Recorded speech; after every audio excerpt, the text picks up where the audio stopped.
बात करते हैं इज़राइल और ईरान की जंग के हवाले से। मामला बढ़ता जा रहा है, दोनों तरफ से एक दूसरे पर बमबारी जारी है। इज़राइल ने भी कई हमले किए हैं ईरान पर, और ईरान की तरफ से भी कई 100 मिसाइल दागे गए हैं, और ये वो मिसाइल हैं कि जिनको इंटरसेप्ट भी किया गया इज़राइल का जो आयरन डोम सिस्टम है, लेकिन उसके बावजूद कई ऐसे मिसाइल थे जो कि जाकर तेल अवीव में गिरे। अब ये मामला कहाँ तक जाएगा और इस मामले के हवाले से ईरान अब क्या करेगा, इस हवाले से हम बात करेंगे। हमारे साथ शहराम अकबरज़ादे मौजूद हैं, ऑस्ट्रेलिया से हमें जॉइन कर रहे हैं। सीनियर प्रोफेसर हैं वो डेकन यूनिवर्सिटी ऑस्ट्रेलिया के, और मिडल ईस्ट और सेंट्रल एशियन पॉलिटिक्स पर काफ़ी गहरी नज़र रखते हैं। अस्सलाम वालेकुम professor, thank you for giving us your time.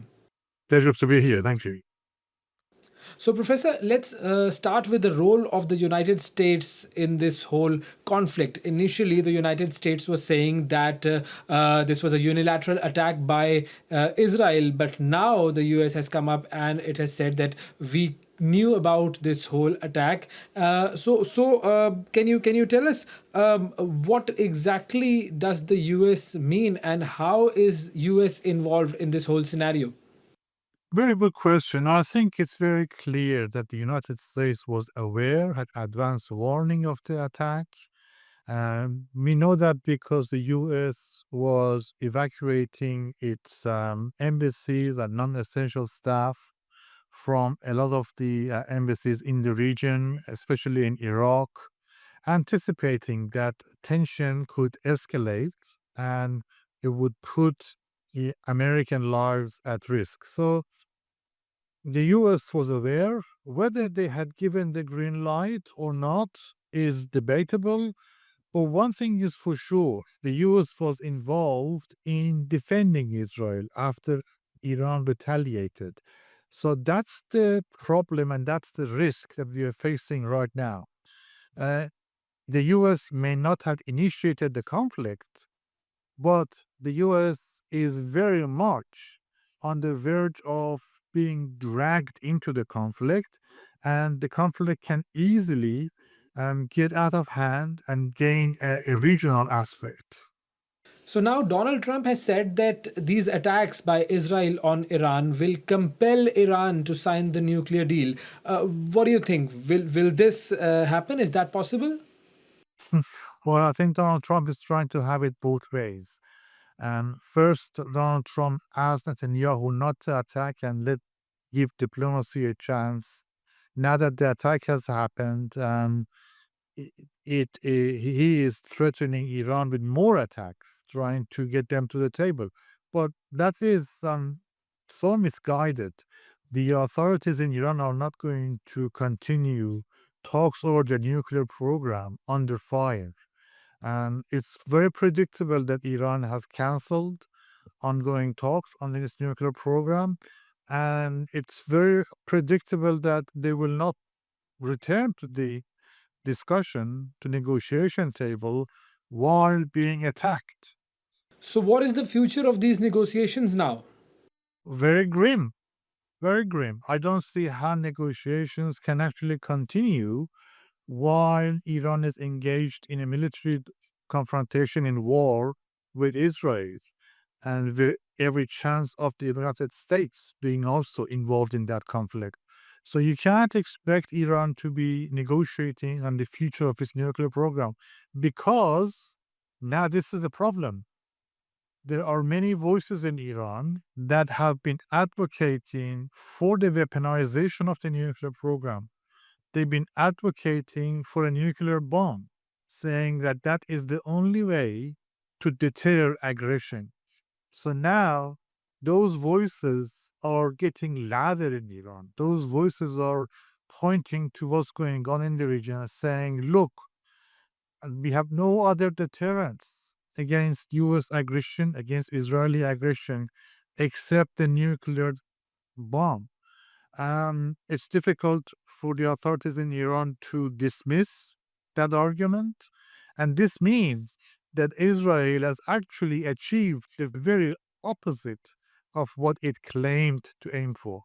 Israel said they want to dismantle Iran's nuclear program, but in reality, they have given force for the weaponization of the nuclear program.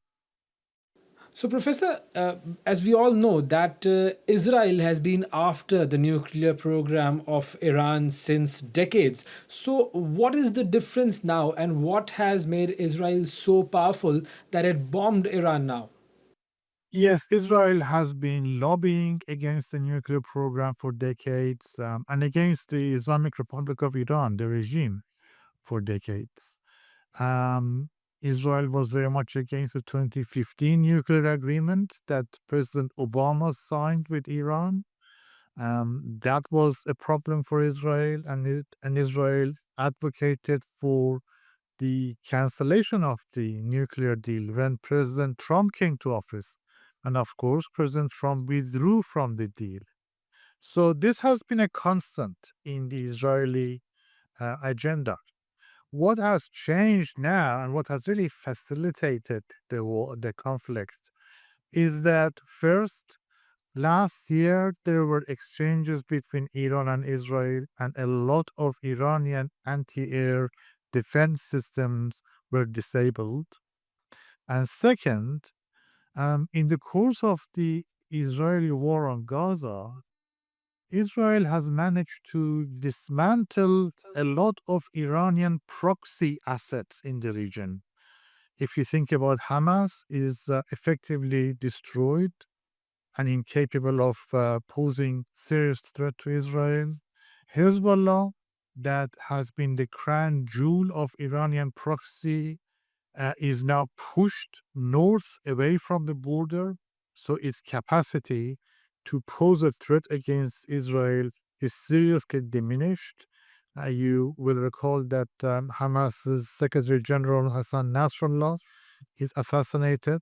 He was assassinated last year by Israel. Also, think about what's going on in Syria. The Syrian regime under Bashar al-Assad was the staunch ally of Iran. That regime is gone, and parts of Syria is actually occupied by Israel. So put all of this together, and you see a seriously diminished capability for Iran to mount retaliation and attacks on Israel in the region using its proxies. So all of this has given Israeli strategic thinkers and planners the reason to decide that this is the time to push against Iran's nuclear program. Also, keep in mind that Trump was trying to find a diplomatic solution for Iran's nuclear program, and talks were ongoing. They were supposed to be meeting tomorrow in Oman, in fact. So, Israel has torpedoed any chance of diplomacy and has really put changed the agenda. So the agenda and the next course of action is more conflict and confrontation. So, six important nuclear scientists killed, important installations attacked. So, how big is this damage for the Iran nuclear program? Well, it's huge damage. The military command structure, not the structure, I should say, a lot of personnel, commanders and personnel have been killed, assassinated. Their families have been killed. That's civilian death. Scientists have lost their lives. So that's huge damage. It's going to take Iran a number of years to regain the uh, the scientific knowledge to replenish the ranks. But that is a setback. That's a temporary setback, and that we have to distinguish between tactical gain that Israel has achieved now and a strategic gain. Strategically, Israel has not achieved anything. Tactically, Israel has achieved plenty. So, Professor, let me give you the views of some different views of people. Some people say that Iran is a very brave country. It's a very courageous country at this point in time, as it is standing face to face with Israel.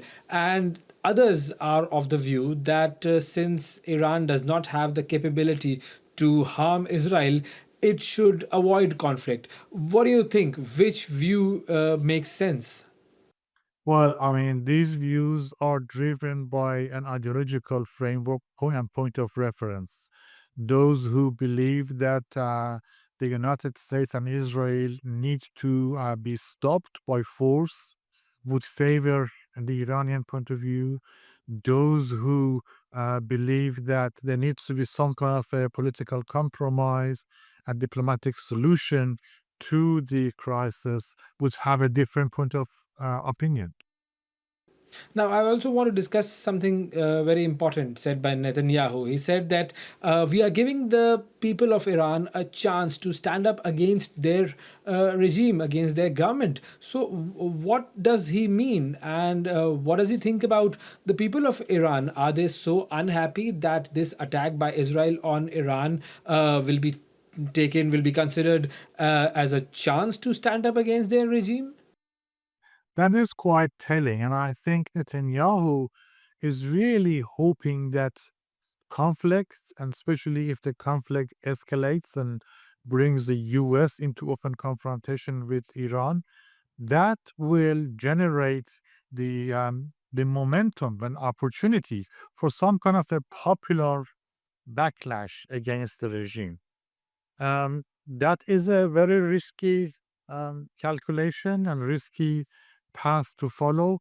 Of course, there is a divide between society and the ruling regime.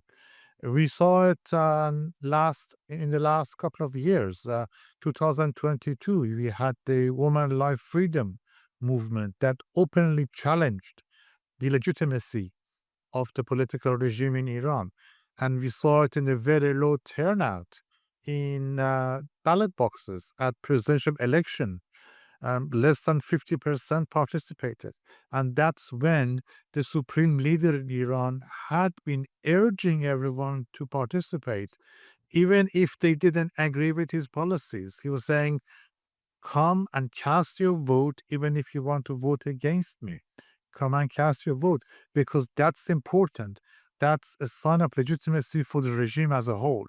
So the very low turnout in elections, below 50%, which is unprecedented in Iran, is an indication of how unpopular the regime is. But never mind that factor. If you have an external power attacking Iran, then public opinions can easily change and galvanize and come behind the ruling regime because Iranians are also very nationalist and they wouldn't want to be attacked by a foreign power. So, with more and more of these attacks on a daily basis, where do you think the region is heading towards? Unfortunately, this is not going to end well for anyone. Unfortunately, I think tensions will escalate, Iran will retaliate even more. Israel has already said that this is the first wave and this is going to take weeks. This means the US will be embroiled in the conflict, and with the United States embroiled, that means all of US assets in the region will become targets, not just for Iran, but also for various Iranian proxies and Iranian allies, Houthis, Shia militia in Iraq and elsewhere. So when that happens, the whole region is going to go up in flames. Thank you so much, Professor Shahram Akbar.